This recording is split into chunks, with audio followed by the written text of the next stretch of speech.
এই মামলায় বেগম জিয়ার একদিনেরও সাজা হওয়ার কথা না, উনি খালাস পাবেন। কিন্তু সেই দলের প্রধান বেগম জিয়া এবং ভারপ্রাপ্ত ওই দলের ভারপ্রাপ্ত চেয়ারম্যান জনাব তারেক রহমান, তাদের বক্তব্যগুলো কি আজহার ভাই আপনারা ফলো করছেন? তারা কি বলছেন যে আমার দোষ হলে আমারও সমালোচনা করেন।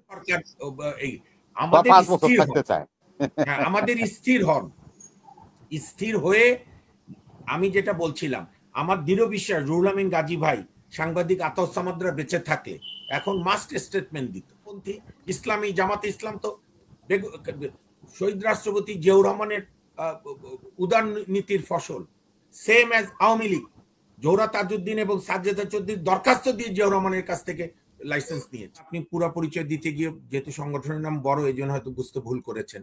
আর শাহনুর সাহেবদের আমি গত মাসখানেক ধরে রবি ভাই এবং আমার মনে হয় রবি ভাই একমত হবে, আমাদের মানুষের মধ্যে কেন যেন হাসিনার ভূত বোধে ঢুকে গেছে, না জেনে কথা বলা, একে অপরকে দোষ দেওয়া। আমরা এই সংগঠন হচ্ছে আমাদের সুপ্রিম কোর্ট বারের সংবিধান সংরক্ষণ করা নিয়ে, এটা 2020 সালে আমাদের আইনজীবীরা মিলে আমরা এটা দায়িত্ব নিয়েছি। না জেনে না বুঝে এই ধরনের মন্তব্য করে কি আমার কোনো কথা অপছন্দ হলে আপনি সেটা নিন্দা করেন। এবং উনি মনে হয় আমাদের টকশো গুলো আগেও দেখেন নাই, আপনি তো প্রায় 1.5-2 বছর ধরে আমাদের সাথে টকশো করছেন, 3-4 বছর ধরে। হ্যাঁ, তা এখন নতুন নতুন পণ্ডিত হলে তো মুশকিল। আর ইস্তাক সাহেব লাইনে থাকবেন, বোধহয় আছেন। মুশকিল হলো যে বিচার বিভাগ তো আমরা স্বাধীন রাখতে চাই, বিচার বিভাগ কাউকে বেল দিল, স্টে করলো, আবার বেল দিল, এর সঙ্গে সরকারের কি আছে? সরকার তো বিচার বিভাগ চালাবে না, চালানোর কথা না। যদি ইউনূস সরকার চালায় কথার কথা, তাহলে তো শেখ হাসিনার সঙ্গে এই সরকারের পার্থক্য থাকলো না। এখন আমাদের মুশকিল হয়েছে, ইস্তাক সাহেবরা তাহলে বলেন বাংলাদেশে কোর্ট কাচারি, কোর্ট আদালত, নির্বাচন সব বন্ধ করে দেন, আপনারাই বিচার ঠিক করেন কে জঙ্গি কে অজঙ্গি। এইভাবে তো রাষ্ট্র তো একটা অ্যানার্কিজমের মধ্যে চলে যাচ্ছে। আর এই যে আমার খুব প্রিয় মানুষ, সিনিয়র সিটিজেন আমাদের আপনার আজহার ভাই, আজহারুল ইসলাম বেগম জিয়ার মামলা রেফারেন্স টেনেছেন। বেগম জিয়ার প্রতি যে অন্যায় অবিচার দেশের সর্বোচ্চ আদালত করেছে। ধরেন আমি কখনই বিএনপি করি না, কিন্তু আমি একসময় দুদকের আইনজীবী ছিলাম, মানে বেগম জিয়ার কেসে না, অন্য মামলা অনেক আগে। আমি বেগম জিয়ার রায় পড়েছি। আর যাই হোক, এই মামলায় বেগম জিয়ার একদিনেরও সাজা হওয়ার কথা না, উনি খালাস পাবেন। কিন্তু সেই দলের প্রধান বেগম জিয়া এবং ওই দলের ভারপ্রাপ্ত চেয়ারম্যান জনাব তারেক রহমান, তাদের বক্তব্যগুলো কি আজহার ভাই আপনারা ফলো করছেন? তারা কি বলছেন যে আমার দোষ হলে আমারও সমালোচনা করেন। তারেক রহমান সাহেব বেশ কিছুদিন আগে বলেছে শিশির ভট্টাচার্য কোথায়। প্রথম আলো শিশির বাবু আর নাই। শিশির ভট্টাচার্য 2001 থেকে 2006 পর্যন্ত তারেক রহমান সাহেব এবং খালেদা জিয়াকে নিয়ে কার্টুন আঁকতো এই প্রথম আলোয়। এর জন্য শিশির ভট্টাচার্যের বিরুদ্ধে বিএনপি, আবার বলেন না যে আমি বিএনপির দালাল, এখন তো ট্যাগিং এ খুব মুশকিল হয়ে গেছে, মুহূর্তে মুহূর্তে আমাদের দালালিও চেঞ্জ হয়ে যায় রবি ভাই, একবার এর দালাল একবার ওর দালাল, বিবেক দিয়ে। এবং তারেক রহমানের প্রতি আমি কৃতজ্ঞ। আমি তো বলেছি আমি কোনোদিনই বিএনপি রাজনীতি করিনি। বিএনপির আমরা অনেক সমালোচনাও করব যখন প্রয়োজন হবে, বা এখনো মনে হলে করব, এটাই গণতন্ত্র। আমরা কেন এই অস্থিরতার মধ্যে ঢুকছি? আপনার যে 3 সাংবাদিক প্রশ্ন করেছে, সেই প্রশ্নের রবি ভাই তো অভিজ্ঞ রাজনীতিবিদ, মাহমুদ ভাইও রাজনীতিবিদ, আমি তো রাজনীতিবিদ না, রাজনৈতিক কর্মী, ছোটখাটো আইনজীবী। আমি হলে বলতাম আপনাকে বেগম জিয়াকে আমি খুনি বলবো, আপনার আপত্তি থাকলে আপনি বললেন না। আর বিচার চলছে, আল্লাহর রহমতে প্রমাণ হবে যে শেখ হাসিনা খুনি, তাহলেই তো মিটে গেল। তারপরে তিশার ব্যাপারে প্রশ্ন করে বলতো যে সে একজন স্বাধীন নাগরিক, তার ইচ্ছা সে করবে। কিন্তু 3 জনের চাকরি যে গেছে এবং সব সাংবাদিক যে নিশ্চয়ই কোথাও চাপ আছে, না থাকলে আমাদের সাংবাদিক নেতারা তো এত ভীতু না। রবি ভাই যেটা বলেছে, ওই অন্ধকার যুগেও তো আমি রুহুল আমিন গাজী ভাইয়ের সঙ্গে খুব ঘনিষ্ঠ ছিলাম। রবি ভাই পেশাজীবী আন্দোলন যখন আমরা করি, খুব খুব হুইম ছিল, মানে সরি খুব হিউমার দিয়ে কথা বলতো, তাই না রবি ভাই? রসিক মানুষ ছিলেন আপনার গাজী ভাই, খুব পড়াশোনা এবং খুব সম্মান দিত, যে আমরা যে তার চেয়ে বয়সের ছোট কিন্তু দেখলেই জড়িয়ে ধরে। দালালের মার্কেটেও কিন্তু অস্থিরতা বিরাজ করতেছে।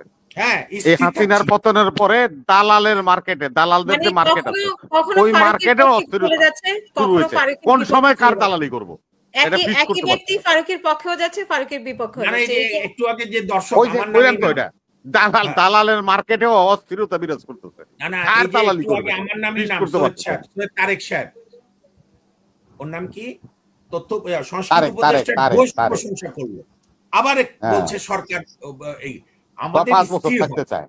হ্যাঁ, আমাদের স্থির হন। স্থির হয়ে আমি যেটা বলছিলাম, আমার দৃঢ় বিশ্বাস রুহুল আমিন গাজী ভাই, সাংবাদিক আতাউস সামাদরা বেঁচে থাকলে এখন মাস্ট স্টেটমেন্ট দিত হ্যাঁ, অবশ্যই। রিয়াজ ভাই বেঁচে থাকলে স্টেটমেন্ট দিত। হ্যাঁ, এবং আচ্ছা আমি মনে মাহবুব করি ভাই, আপনার কি মনে হয় না যে ওর সাংবাদিক যত কঠিন প্রশ্নই করুক, যত অপদস্থ করার প্রশ্নই করুক, উনি উত্তর যা দেওয়া ইচ্ছা উচিত? তাই করো, ওনার কাছে যদি এটা প্রেস অবমাননা কাউন্সিল আছে। দাঁড়া না রবি না না না ভাই, আপা, আমি তো আপনি আমি তো যদি মনে আপা করি জানেন না, অবমাননাকর মনে আমাদের হয়, প্রেস কাউন্সিল আছে, সেখানে হ্যাঁ, বিচার দিতে হবে না যদি না আমি সাংবাদিকের অবমাননাকর বিরুদ্ধে। মনে হয়, ওনার তো উত্তর দিতে পারতেন, বা শোনেন, পরে উনি কমপ্লেন করতেন যে আমাকে কেন। শোনেন হাসিনা পা, হুম, আমি মাহমুদ ভাই রবি ভাই প্রসঙ্গ বাদ দিলাম, ওনারা তো অভিজ্ঞ রাজনীতিবিদ, আমি যে আইনজীবী, আমি তো থাকলে সাংবাদিকের প্রশ্নের এমন সুন্দর বিদ্রুপাত্মক উত্তর দিতাম, সাংবাদিক আর দ্বিতীয়বার প্রশ্ন করতে পারতো না। সাহস এটাই তো পেয়েছেন। মেধা, এটাই প্রমাণ হয় মোস্তফা সরোয়ার ফারুকীর পাবলিক রিলেশন নাই। এরা নাটকের জগতে, সিনেমার জগতে, নিজেদের জগতে বাস করে। কেন একে এনে সংস্কৃতি উপদেষ্টা করতে হবে, এটাই আমার বোধগম্য না। কি ড্যান্সিং জানতে পারে? Dancing party. আপনি সেই উত্তরগুলো, উনি কিন্তু পাল্টা প্রশ্ন করছিলেন, মানে পাল্টা সাংবাদিকদেরকে আমি তার অনেকভাবে অপদস্থ পহেলা বৈশাখ নিয়েও তার আমি সংবাদ সম্মেলন দেখেছিলাম ঘটনাক্রমে, সেদিনও দেখেছি রেসলেস।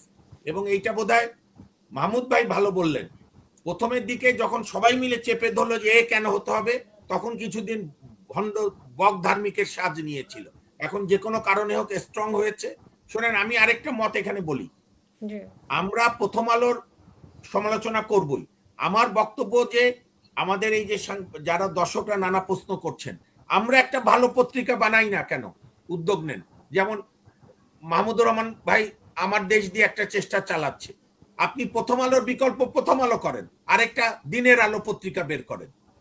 এইটা কি কালচার শুরু হয়েছে, এর কথা শুনবো না, ওর কথা শুনবো না। বিএনপি কেন অমুক দলকে নিষিদ্ধ করবেন, করার দাবি করে না? বিএনপি কেন করবে নিষিদ্ধের দাবি?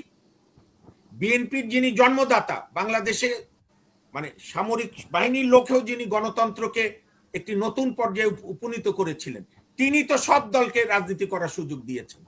ডানপন্থী, বামপন্থী, চীনাপন্থী, ইসলামী, জামাতে ইসলাম তো শহীদ রাষ্ট্রপতি জিয়াউর রহমানের উদার নীতির ফসল। সেম অ্যাজ আওয়ামী লীগ, জোহরা তাজউদ্দিন এবং সাজ্জাদা চৌধুরীর দরখাস্ত দিয়ে জিয়াউর রহমানের কাছ থেকে লাইসেন্স নিয়েছে। আজকে আমাদের সুপ্রিম কোর্টের সিনিয়র কয়েক লয়ারের সঙ্গে বৈঠক হচ্ছিল, প্রচন্ড জিয়া বিরোধী। তারা আমাকে বললো যে মামুন, এই যে পার্বত্য চট্টগ্রাম ইস্যুতে এখন মনে হচ্ছে যে জিয়াউর রহমান ওই অল্প বয়সে খুব ব্রিলিয়ান্ট ছিল। জিয়াউর রহমান যদি ওখানে সেটেলার না পাঠাতো, তাহলে পার্বত্য চট্টগ্রামে বাংলাদেশের কন্ট্রোল আরো থাকতো না।